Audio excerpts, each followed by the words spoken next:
Fala galera, beleza? Para quem não me conhece, meu nome é Thiago e eu sou instrutor de vídeo digital.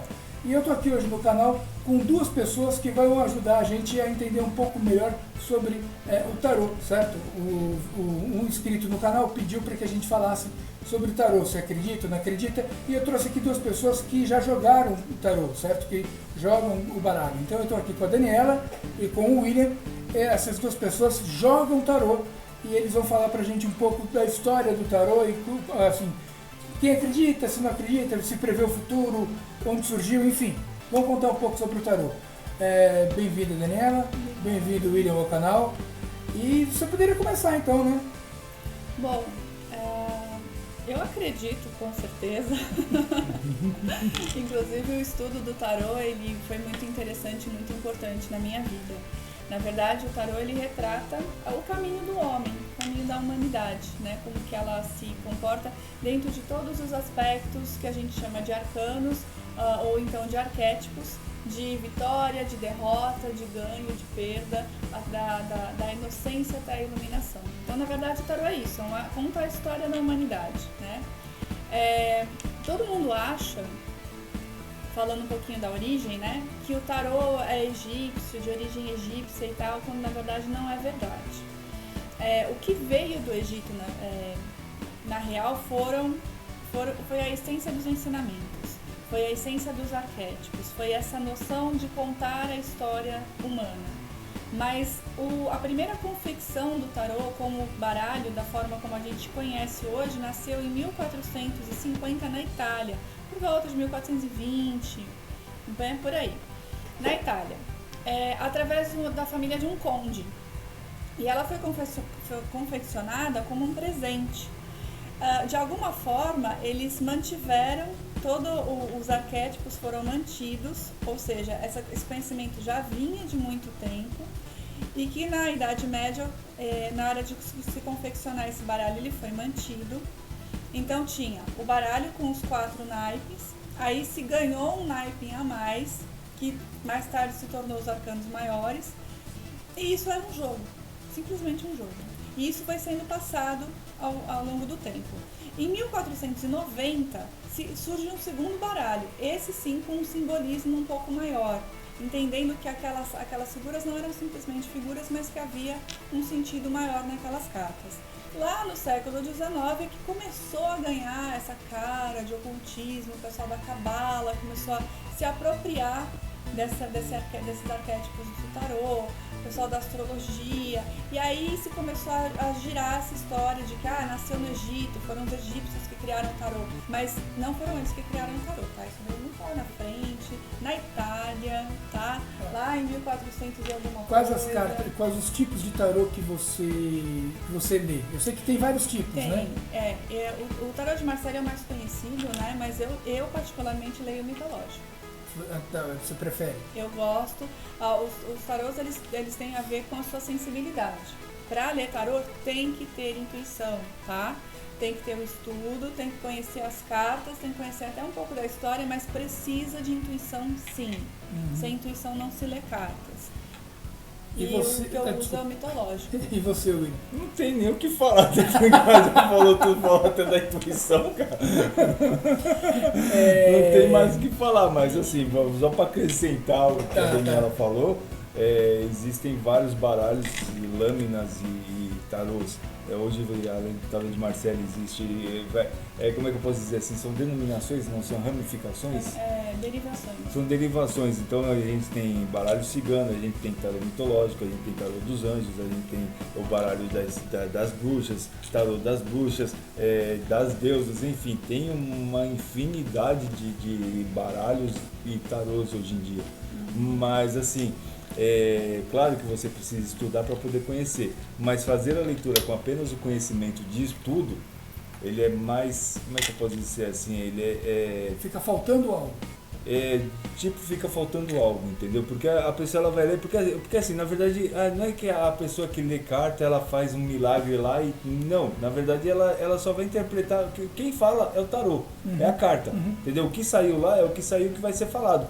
Aí vai depender da pessoa que lê, a interpretação da pessoa. Se ela interpreta bem, ótimo, ela vai ser uma pessoa, né, bem conhecida e conceituada porque ela interpreta certo o que as cartas dizem. Sim. Tá? Porque tem muita gente lá, às vezes, que ela influencia aquilo que ela quer ler. Ela quer falar uma coisa para a pessoa, entendeu? E não é assim que funciona. Você tem que ser o mais, como é que eu posso dizer? Não cético, mas o mais... Isento possível. O mais isento Imparcial, possível, o mais imparcial possível na leitura da carta, entendeu? Então você tem que apenas interpretar aquilo que está na carta. E quando as pessoas que fazem isso, elas vão mais certas, dão a mensagem corretamente, é isso que eu quero dizer, entendeu? Entendi. É mais ou menos assim que funciona. E você lê mais de um baralho também, não? Sim. E quais os baralhos você lê? Baralho comum de jogo e baralho cigano. Dá pra prever o futuro com baralho comum? Não é que se prevê o futuro, tá? Na verdade, assim, depende muito daquilo que está próximo da vida da pessoa, tá? O que está no caminho da pessoa. Então, por exemplo, lá, se a pessoa está, sei lá, é possível, por exemplo, você dizer, conseguir distinguir se a pessoa vai ser traída, por exemplo. Não necessariamente traído de relacionamento, mas Sim, traído no em qualquer emprego, assunto. traído em qualquer emprego. Então, você tem como prever isso. E aí você tem como avisar a pessoa. Entendeu? E aí ela vai tomar Por exemplo, a pessoa pode perguntar lá, eu estou trabalhando em tal lugar lá e eu posso ir tanto de ônibus como de metrô. O que é melhor para eu ir? É uma pergunta banal, entre aspas, tá ligado? Não é nenhuma pergunta assim que, ó. Mas aí de repente pode sair nas cartas lá, ó. Se você for de ônibus, pode acontecer alguma coisa. Aqui tem alguma coisa dizendo que tem um perigo iminente ali. Aí pode ser um roubo, pode ser um acidente, pode ser várias coisas. Tá. Entendeu? Aí a pessoa é o ideal para ela, durante um certo tempo, ela começar a ir de metrô. Existe alguma forma, agora a pergunta para os dois, quem souber responde. Por exemplo, como o William falou, é melhor eu ir de ônibus ou de metrô? Né? E o baralho responde. Existe algum tipo de baralho que dá esse tipo de resposta mais pontual ou todos eles fazem essa coisa? Não, cada um tem uma linguagem. Mas eu acredito que o baralho cigano seja um pouco mais direto e objetivo. Acho que ele consiga, assim, não que o tarô não consiga, mas acho que ele consegue. Eu também leio o baralho cigano, são dois baralhos distintos, tá? Uma coisa é o tarô, que teve as suas derivações das bruxas, dos deuses, dos anjos, etc. E outra coisa é o baralho cigano da Normand, criado na França, tá? Então, são dois baralhos distintos e diferentes. Os dois acabaram se tornando divinatórios com o tempo. Mas eu acredito que o baralho cigano ele tem um simbolismo mais direto, mais objetivo. Entendi. Então, bom, eu acredito, tá? Eu já pedi para meu irmão falar. Seria mais ou menos assim, tá? Vamos fazer assim, a leitura do tarô seria uma coisa mais, digamos, tá? Não é isso, tá? Mas eu estou usando assim imagina assim, que o tarô é um espetáculo feito por diretores. Tá? E o baralho cigano, ele é um espetáculo feito por apenas atores. Ah, tá, entendi. Entendeu? É uma coisa mais, não é mais corriqueira, mais cotidiana, mais assim, cotidiana, entendeu? E a outra é um pouco mais sério, entendeu? O tarô ele tem simbolismo arquétipo, que é uma coisa do que existe dentro da caminhada da humanidade. Arquétipo tem um pouco daquela coisa do inconsciente coletivo, Carl Jung, essas coisas todas. O tarô ele acabou sendo estudado e apropriado pela cabala, pela numerologia, pela astrologia, ele acabou tendo pela mitologia egípcia, ele acabou sendo acabou sendo puxado assim por várias vertentes, e uma delas foi da psicologia, porque Jung quis estudar com um pouco mais profundidade essas lâminas, para estudar realmente o que tinha por trás daquilo tudo, né? Porque ali não está só o que ocorre corriqueiramente na vida, tá? Realmente arquétipos mais profundos. Ele estudou esses arquétipos de tarô e daí ele criou o conceito lá do inconsciente coletivo. Que quando você falou de arquétipo, eu lembrei porque o Jung trabalhava com arquétipo, trabalha muitos arquétipos. Então e ele você se falou inspirou arquétipo, bastante lembrei dele. Nas lâminas do tarô, sim. Foi uma fonte, né? Entendi. O nosso inscrito perguntou se eu acredito. É claro que eu acredito, né? Tanto que a minha irmã ela lê baralho, lê tarô, baralho cigano e tudo mais, e eu já pedi para ela tirar para mim algumas vezes. Então eu acredito sim, né? Nessa coisa do baralho, de adivinhar o futuro. E se vocês tiverem algumas considerações finais a fazer, fiquem à vontade. É engraçado falar dessa coisa de prever o futuro, né? Porque às vezes a gente vê uma coisa no tarô que nem a gente sabe, né, que aquilo vai acontecer, mas tá bem claro. Na hora que você abre, você tem o conhecimento das cartas e você tem a intuição. Então você recebe toda a informação. E aí é da sua parte passar essa informação, a forma como você vai comunicar isso, como você vai passar. É como o William falou, você precisa ser imparcial. Não importa o que as cartas estão dizendo, você passa exatamente aquilo que está lá. Então, se você falha nisso, aí você realmente passa a ser o que a gente chama de charlatão, né? Porque aí você já não está mais passando o que as cartas realmente estão dizendo. E aí vai de você a forma como passar. E às vezes a gente passa uma informação que nem a gente sabe que é realmente uma previsão.